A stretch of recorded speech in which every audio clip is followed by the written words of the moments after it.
Who is Uriel Ventris? A mighty space marine of the Emperor's Imperium, an ultramarine, defender of Ultramar, a battle brother, a captain, a hero, a code breaker, guilty, redeemed. Uriel Ventris has been many things, but loyalty has always been at his core. Loyalty to the Emperor. Courage and honor is the war cry of the Ultramarines, and Uriel partakes of these values heartily. But even more than that, he understands that the Imperium needs a different kind of sacrifice from him. The Empire's survival sometimes conflicts with the notion of honor and courage that its defenders hold. Sometimes the most effective action is non-traditional or codex uncompliant. And this is what makes Uriel. And this is what Uriel accepts. He accepts disownment by his own chapter, shame, dishonor, and the perceived weakness of non-traditional thinking. He humbles himself to that of a code breaker, all in order to save one planet from the enemies of mankind, judging his life worth that of a planet and its population of 60 million the same weight as his own existence. But let's begin at the start of this tale. The year is 876 Millennium 41. The air is dank and damp in this part of the cavern system, on this irradiated, almost dead world named Calf. The Ventris family is huddled together in a blood-stained bed, crying tears of joy and pain at the birth of a new baby boy. They are by no means a well-off family, but generations ago, they sired a current battle brother of the mighty Ultramarines, the Emperor's own Angels of Death. Their family had thus been given preferential treatments at the market, the pick of the best seeds to plant for their farms, and even made enough to hire workers to help them with the farm work, allowing them to properly nurture their young, like little Uriel here. Soon as he's able to walk in fact, he will also start helping out around the farm. Although there's always that hope and dread that one of their youngs is taken to be tested as an angel candidate, it is overwhelmingly rare. And who would think that the Ventris family could sire 2 children with the potential to become angels? Unheard of, surely. And so the days passed into weeks and into years. Eventually, Uriel Ventris came to the ripe old age of 6 years old. He had a good body, a quick wit, and already knew all the tasks to be done around the farm, and performed them exceptionally well. He was motivated, strong, and absolutely enamored with the angels of the Emperor. He also had a friend who was similarly enamored with the Sky Angels, a boy who was unnaturally large named Pausanias.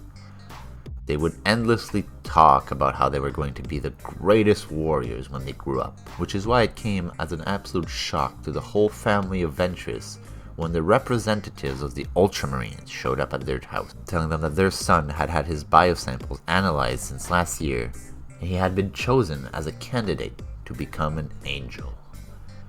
At the age of 6, he would now leave his family forever and go on to serve the Emperor as he had always envisioned. He resolved himself and began his long and horrific training to become an angel. Pausanias, his dear friend, was similarly selected and followed in his wake.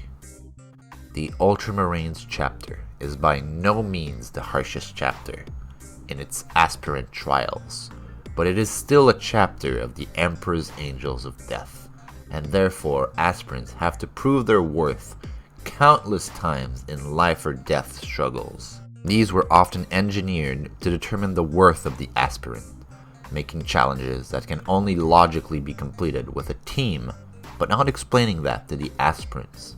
making born leaders stand out and weeding out the chaff. Ventris and Pausanias trained daily in the Aegisalus barracks on Macragge, and finally completed their training and biochemical transformation into full Space Marines after 9 years. They initially became Scout Marines of the 10th Company, as tradition holds, but were quickly given over as reinforcements to the 4th Company, named the Defenders of Ultramar. Uriel spent the next decades in the 4th Company under the command of his mentor and secret lover, Captain Idaeus.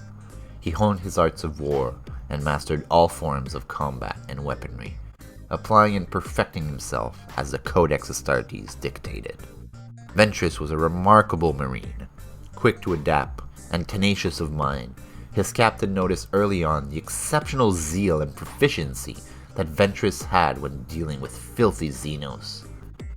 He seemed to have a special gift for murdering the alien scum.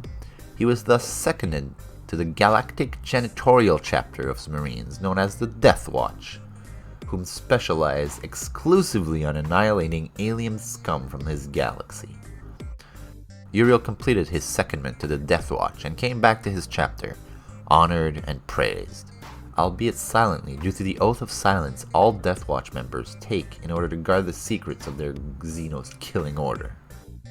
After more decades in the 4th Company, Ventris was eventually made into a sergeant, and then, 100 or more campaigns later, he was given the similarly ranked but honorable status of a veteran sergeant, all the while faithfully following Captain Idaeus' command and learning from him. Arguably one of the most important lessons he learned from his captain was that the Codex Astartes was sacred and honored, but not absolute. Almost seen as heresy in the Ultramarines, this ideology of pragmatism over tradition would come to shape and mold Ventris in the future. On the planet Thracia, Captain Idaeus and his company are to destroy a series of bridges in order to stop an enemy from flanking them. While they are in the process, they lose contact with some of their squads that was rigging one of the bridge.